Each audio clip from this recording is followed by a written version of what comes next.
आज हम पढ़ते हैं foreign market entry mode decision, विदेशी बाजार प्रवेश माध्यम निर्णय।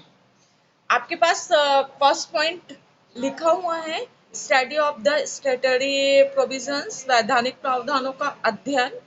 हम जिस भी देश में एक्सपोर्ट कर रहे हैं उस देश की वैधानिक स्थितियों के बारे में हमें पूरा अध्ययन कर लेना चाहिए कि वहाँ की जो केंद्र सरकार है वो किस तरीके से प्रतिबंध लगाए हुए हैं आयात पर, या फिर आपके टैक्स वगैरह की रेट क्या है, मतलब उसकी जितनी भी वैधानिक प्रावधान है उन सब का अध्ययन कर लेना चाहिए।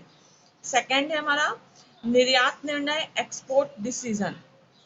जब हमने यह फाइनली डिसाइड कर लिया है कि अब हमें एक्सपोर्ट करना है तो हमको ये देख लेना चाहिए कि हम ये जो निर्णय ले रहे हैं वो संस्था को बहुत बड़ा भारी लाभ पहुंचा सकता है, और दूसरी तरफ ये भी हो सकता है कि अगर हमारी जरा सी गलती हो तो हमारा जो अभी तक की जो हमारी गुडविल है वो बहुत बड़ी प्रभावित भी हो सकती है। तो इसके लिए हमें पहले अपनी क्षमता, योग्यता, हमारे पास जो फाइनेंशियल रिसोर्स हैं उन सब को देखते हुए ये समझ लेना चाहिए कि हम एक्सपोर्ट करने की कंडीशन में हैं कि नहीं, मतलब हम कैपेबल हैं कि नहीं। ठीक है। Third, selection of market decision, बाजार के चुनाव का निर्णय। विश्व में बाजार अनेक होते हैं, बहुत सारे बाजार हैं हमारे पास ग्लोबल मार्केटिंग में, लेकिन हमें सामान्य और विशेष विश्लेषण के आधार पर, वैधानिक प्रावधानों व निर्यात निर्णय के आधार पर यह निष्कर्ष निकालना होगा कि हम किस जगह पर अपना एक्सपोर्ट करना चाहते हैं। तो हमें अब अपने किस क्या करना है, मार्केट का सिलेक्शन करना है। अब मार्केट का सिलेक्शन जो है, बिक्री संभावना, दीर्घकालीन मांग, भावी बाजार का प्रतिशत, लाभों का पूर्वानुमान, विनियोग पर प्रतिफल, ये सारी चीजों को देखते हुए किया जाता है। इसके बाद वस्तु नियोजन, प्रोडक्शन प्लानिंग। वस्तु नियोजन क्या होती है? वस्तु नियोजन में हम अपनी जो वस्तु है उसका प्लानिंग करते हैं, वस्तुओं के विक्रय योग्यता को जोड़ा जा सके और एक विशेष प्रकार की वस्तु का निर्माण किया जा सके। इसमें क्या क्या चीजें आती हैं? तो उत्पाद अनुकूलन आएगा आपका, प्रोडक्शन चेंजेस आएंगे, प्रोडक्शन स्टैंडर्डाइजेशन आएगा, ये सारी चीजें अभी आप आगे पढ़ेंगे।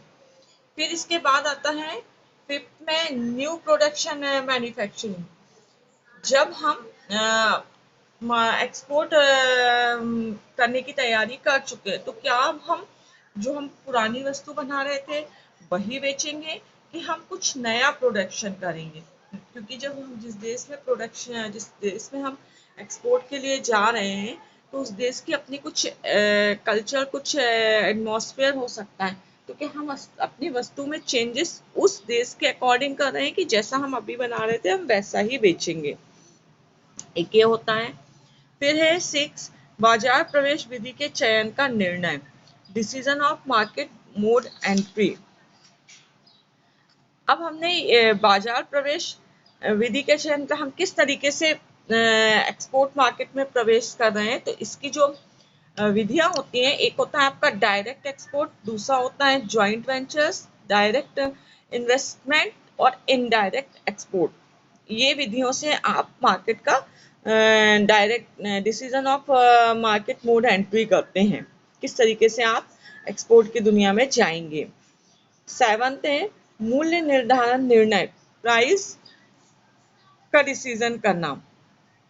अंतरराष्ट्रीय व्यापार में निर्यात के लिए वस्तु का मूल्य निर्धारण एक जटिल समस्या है, सबसे बड़ी प्रॉब्लम यही होती है। एक संस्था को ऐसा करते समय विदेशी बाजारों की प्रतियोगिता और वहाँ के आर्थिक और सामाजिक वातावरण को ध्यान देना पड़ता है कि हम जिस प्रोडक्ट को लेके जा रहे हैं मार्केट में उनके वहाँ पर उनके पास सेमली अगर कुछ प्रोडक्ट है तो उसकी क्या प्राइस है, तो उसको भी देखते हुए हमें अपना प्राइस डिसाइड करना पड़ता है। क्रेडिट, लास्ट वाला जो रहेगा हमारा क्रेडिट पॉलिसी डिसीजन, क्या हम उधार देंगे कि हम कैश में करेंगे? उधार देंगे तो उसका टाइम पीरियड क्या रखेंगे? क्योंकि फॉरेन मार्केट में सबसे बड़ा रिस्क होता है आपका पैसा वापस मिलने का। तो क्रेडिट की क्या पॉलिसीज होंगी उस पर भी अपन को पूरी तरह से विचार करना पड़ता है। ये सारे के सारे हमारे जो थे वो थे foreign market entries mode decision. इन्हें हम पहले से ही डिसाइड करके चलते हैं। Okay, thank you.